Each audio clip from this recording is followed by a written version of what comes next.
अस्सलामुअलैकुम वरहमतुल्लाहि वबरकातुह। हमारे यूट्यूब चैनल पर आपका तहे दिल से मुबारकबाद है और इस्तकबाल है।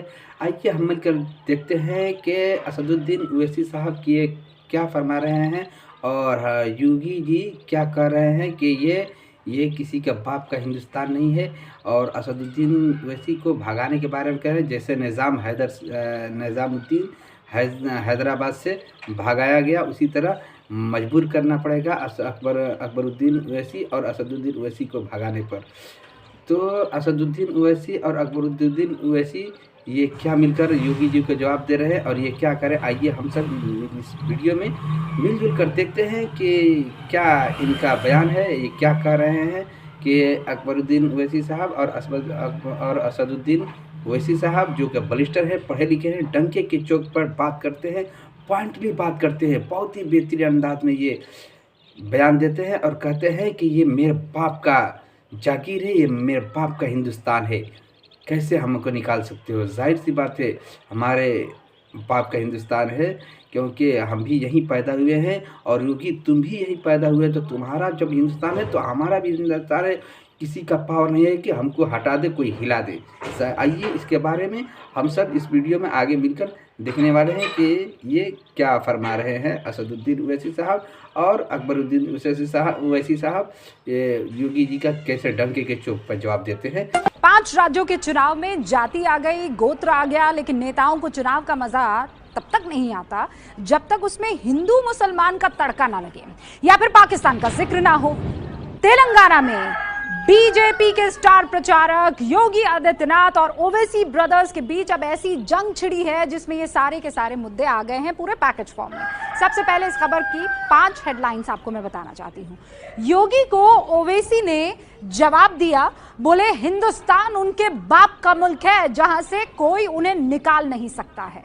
असदुद्दीन ओवैसी ने योगी के इतिहास ज्ञान पर तंज किया और कहा कि हैदराबाद का निजाम कभी हिंदुस्तान से भागा नहीं था।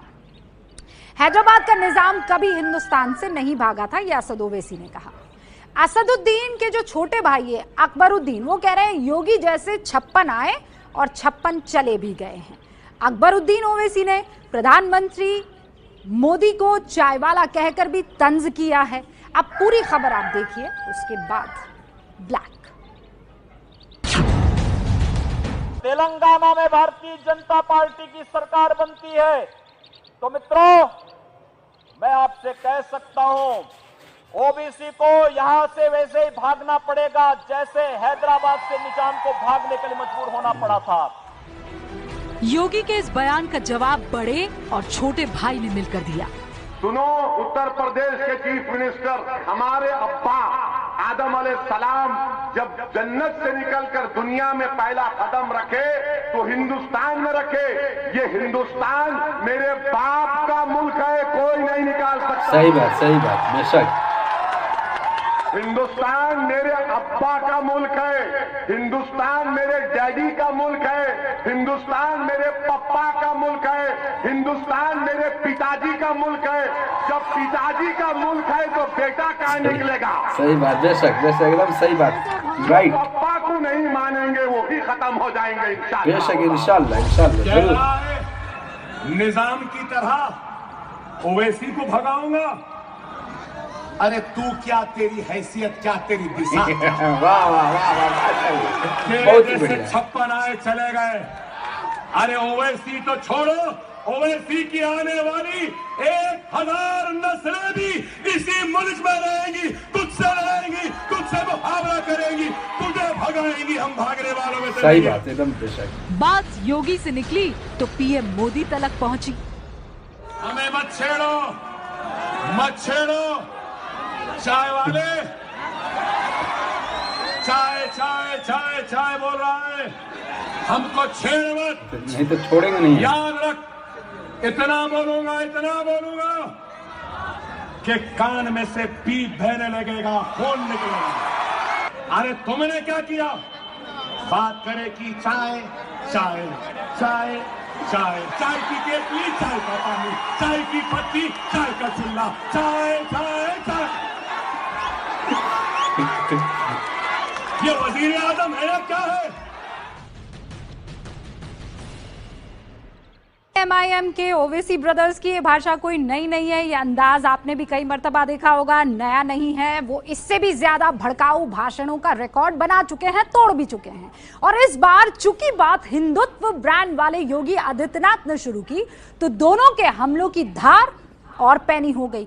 ये जुबानी जंग योगी के जिस बयान पर शुरू हुई, उसे लेकर भी सवाल है, जिसका जवाब हम आपको अपनी इस रिपोर्ट में बताएंगे। आपको कहीं और जानने को नहीं मिलेगी।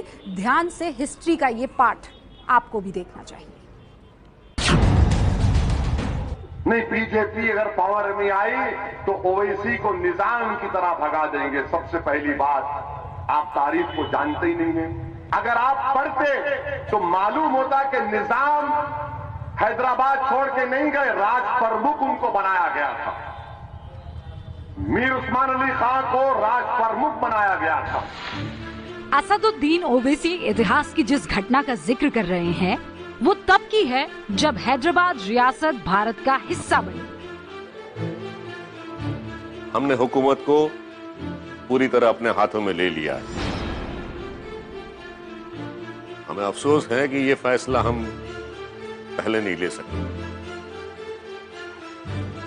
हमने अपनी फौज को जंग रोकने का हुक्म दे दिया है और हम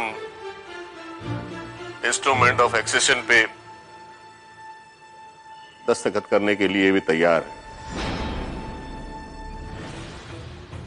आजादी के 1 साल बाद तक भारत में शामिल न होने की जिद पर अड़े हैदराबाद के निजाम मीर उस्मान अली बहादुर को सिर्फ 5 दिन में ही भारतीय सेना के सामने हथियार डालने पड़े।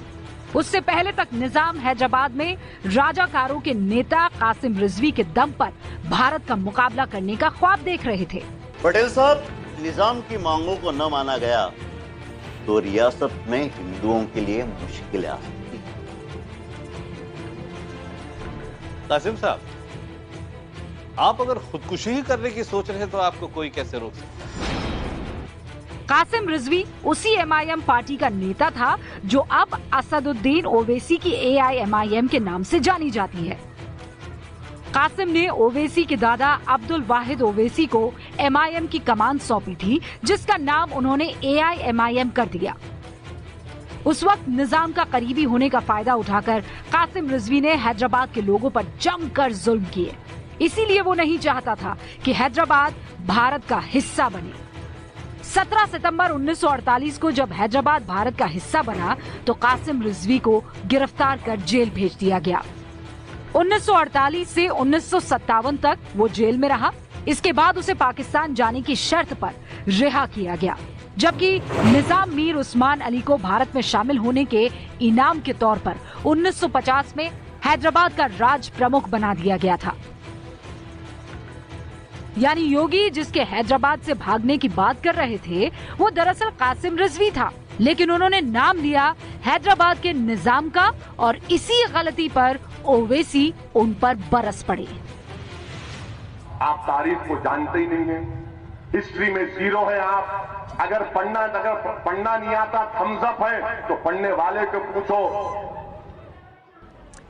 देखिए, दोनों ही नेताओं की स्टाइल ऑफ पॉलिटिक्स पर गौर कीजिए आप। दोनों भाई अलग और योगी अलग। एक अल्लाह के भरोसे है तो दूसरे राम के। अगर जनता के लिए तन्मयता से काम करते तो अपनी राजनीति भगवान भरोसे कतई नहीं छोड़ते। खैर, मास्टर स्ट्रोक नेताओं के लिए नहीं है। नेताओं की कथनी और करनी एक जैसी है, धोखा इसमें ज्यादा है, सच्चाई कम है। ये मास्टर स्ट्रोक आपके लिए है। ये है एबीपी न्यूज़, आपको रखे आगे।